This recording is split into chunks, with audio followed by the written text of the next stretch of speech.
Online classes में आपका स्वागत है।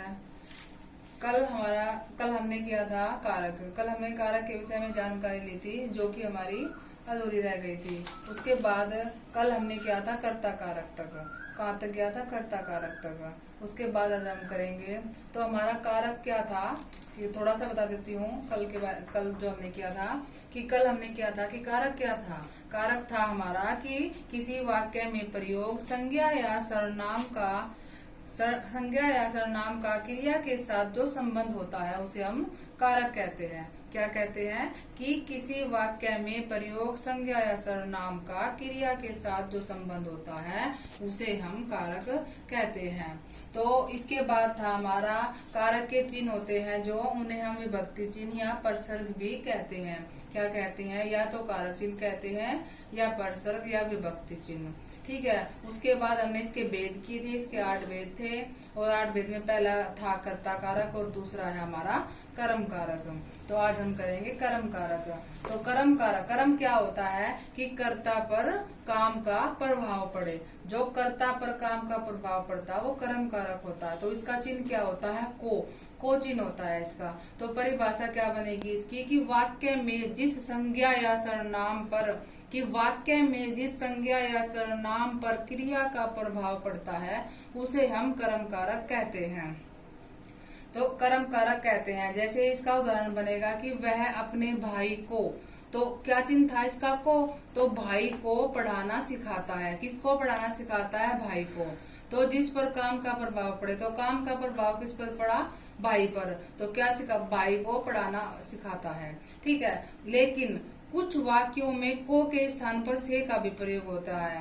तो इस पर मत जाए कि इसका जो चिन्ह है वो कोई है, लेकिन उसके हिसाब से, उदाहरण के हिसाब से को के स्थान पर हम से का भी कभी प्रयोग करते हैं। जैसे अध्यापक ने मोहन से कहा। किससे कहा? मोहन से कहा। तो अगर हम ये उदाहरण आ जाता है हमारा और पूछते हैं कि इसमें कारक कौन सा है, तो इसमें कारक कौन सा है, हम उदाहरण को देखकर उसके हिसाब से लगाएंगे कि किस पर प्रभाव पड़ रहा है? मोहन पर। तो जिस पर काम का प्रभाव पड़े, तो अध्यापक ने मोहन से कहा। तो अध्यापक ने किससे कहा? मोहन से कहा। तो इसमें हमारा कर्म कारक। कभी कभी ऐसा होता है कि कोई जो है वो परसर्ग नहीं भी लगता, कि कोई जो चिन्ह है विभक्ति चिन्ह है या परसर्ग है नहीं भी लगता है। तो जैसे मैं पानी पी रहा हूँ, अगर मैं इसको कहूँ कि मैं पानी को पी रहा हूँ तो अच्छे से पता लग जाएगा कि को चिन्ह है तो इसमें कर्म कारक है। लेकिन अगर मैं कहूँ मैं पानी पी रहा हूँ तो इसका मतलब क्या है कि पानी पी रहा हूँ, पानी को पी रहा हूँ। तो देखो अगर हम इसको लगाने से सही लगाएंगे, इसको हिसाब से देखेंगे कि कौन सी, तो देखो उदाहरण से पता लग रहा है अब पानी पी रहा हूँ यानी मतलब है कि किसको पी रहा हूँ? पानी को पी रहा हूँ। तो कर्म कारक हुआ। ठीक है बच्चों। उसके बाद है हमारा करण कारक। तो करण कारक का चिन्ह क्या था? ने से के द्वारा, अर्थात काम करने का साधन। तो काम करने का साधन। तो देखो परिभाषा हमारी, करण का अर्थ क्या होता है? साधन। और साधन वह होता है कि जिसकी सहायता से काम किया जाता है। ये तो आपको पता ही है कि साधन क्या होता है कि जिसकी सहायता से हम काम करते हैं। तो अर्थात हम कह सकते हैं कि शब्द के जिस रूप से क्रिया के सहायक होने का बोध हो उसे हम करण कारक कहते हैं। तो इसका उदाहरण हम ले, इसका चिन्ह क्या होता है? ने से के द्वारा। ठीक है। तो उदाहरण में लेंगे कि रमा कलम से लिखती है। तो किससे लिखती है? कलम से लिखती है। तो इसका उदाहरण से हम देखो ये भी है कि रमा किसके द्वारा लिखती है? कलम के द्वारा लिखती है। तो करण कारक हुआ। अब आप ये भी, इसलिए मैं आपको बता रही हूँ के द्वारा, क्योंकि उदाहरण का मतलब हमें खुद लगाना पड़ता है कि कैसे हो सकता है। क्योंकि अगर आप कहो कि मैम आपने बताया था कि को के स्थान पर हम से का प्रयोग करते हैं, लेकिन मोहन से का, इस पर काम पर प्रभाव पड़ता है और इस पे ये हमारा साधन हो गया कि साधन क्या है? हमारा कलम। तो कलम के द्वारा लिखती है। ठीक है। तो इससे हमें खुद ही पता, अगर ध्यान से पढ़े हम इनको तो खुद ही पता लग जाएगा। उसके बाद कि कभी कभी से की जगह द्वारा का भी प्रयोग, मैंने बताया था कि ने से के द्वारा होता है। देखो ये आ गया इसका नियम कि कभी कभी से की जगह हम द्वारा का भी प्रयोग करते हैं। कि छात्रों के द्वारा कार्यक्रम का संचालन किया गया। किसके द्वारा किया गया? छात्रों के द्वारा। ठीक है।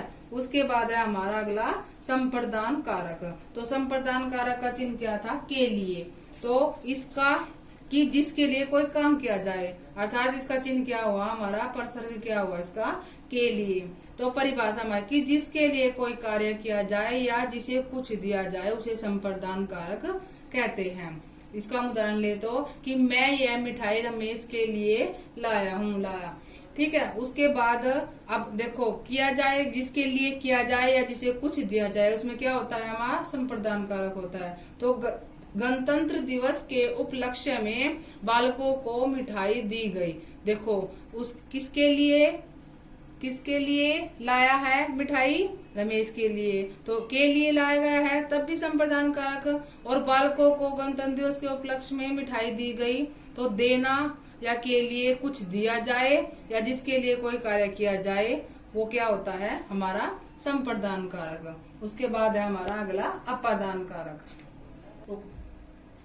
तो बच्चों अगला है हमारा अपादान कारक, कि जहाँ कोई वस्तु अलग हो। इसका हमारा चिन्ह क्या था, से मतलब अलग होना, कि जहाँ जुदाई हो रही है, कुछ चीज किसी से अलग हो रही है। तो हमारी परिभाषा इसकी बनेगी कि जिससे अलग होने का भाव प्रकट हो उसे अपादान कारक कहते हैं। तो उसका उदाहरण बनेगा अलग होना, से अलग होना, जुदाई होना, मतलब कि जो जिससे अलग हो जाए दोबारा उस पर ना जुड़े, ठीक है, उस पर ना आए। जैसे पेड़ से पत्ते गिरते हैं, तो पेड़ से पत्ते जो है अलग हो रहे हैं, वो दोबारा उस पर चिपकनेंगे तो नहीं ना, तो इससे अलग हो रहे हैं, पेड़ से पत्ते गिरते हैं, ठीक है। अपादान कारक ये था। इसके बाद है हमारा संबंध कारक। तो संबंध देखो, संबंध से पता लगे, संबंध दर्शाने वाला, कि आपस में इसका कोई संबंध हो। इसका हमारा चिन्ह क्या था, का, के, की, रा, रे, री आदि, ठीक है। उसके बाद उसकी परिभाषा बनेगी हमारी की संज्ञा या सर्वनाम के जिस रूप से उसका संबंध किसी अन्य वस्तु से दिखाने का बोध हो उसे संबंध कारक कहते हैं। या सर्वनाम के जिस रूप से उसका संबंध किसी अन्य वस्तु से दिखाने का बोध हो उसे संबंध कारक कहते हैं। तो आपस में संबंध दर्शाया जाए तो इसका उदाहरण हमारा क्या बनेगा कि यह राम का भाई है। तो यह का संबंध किससे हुआ, राम से। किसका भाई है, राम का भाई है, ठीक है। उसके बाद यह मेरा घर है, तो घर का संबंध किससे है, मुझसे है, तो यह मेरा घर है। तो इसका अगला है हमारा अधिकरण कारक। अधिकरण कारक का है काम का आधार, ठीक है। तो इसका चिन्ह हमारा क्या था, में या पर, ठीक है। इसकी परिभाषा हमारी बनेगी शब्द के जिस रूप से क्रिया का आधार प्रकट होता है उसे हम अधिकरण कारक कहते हैं। कि शब्द के जिस रूप से क्रिया का आधार प्रकट होता है उसे अधिकरण कारक कहते हैं। कि मोहन कमरे में है, मोहन कमरे में है, पुस्तक मेज पर है, ठीक है। उसके बाद है संबोधन के रूप में, ठीक है। इसकी परिभाषा हमारी क्या बनेगी कि संज्ञा के जिस रूप से किसी को पुकारने या संबोधित करने का बोध होता है, कि पता लगता है, उसे संबोधन कारक कहते हैं। तो इसका चिन्ह हमारा क्या था, हे, अरे, ओ, ठीक है। अब इसका उदाहरण हमारा क्या बनेगा कि अरे लड़के फूल मत तोड़ो। कि हम किस लड़के को क्या कर रहे हैं, संबोधित कर रहे हैं कि अरे लड़के फूल मत तोड़ो। तो उसके बाद है कि हे ईश्वर, तो हम ईश्वर को संबोधित करके कह रहे हैं कि हे ईश्वर मेरी रक्षा करो। कि ओ बालक तुम यहाँ क्यों आए, वो संबोधित करके बालक से पूछ रहे हैं कि ओ बालक तुम यहाँ क्यों आए, ठीक है बच्चों। ये था हमारा कारक। ये कारक के विषय में मैंने जानकारी ली है। अब आपको उसका अभ्यास करना है अच्छे से, और कोई भी दिक्कत हो, कोई भी क्वेश्चन हो, कुछ भी अगर पूछना है तो हमारे इस नंबर पे आप मैसेज या कॉल करके पूछ सकते हो। धन्यवाद।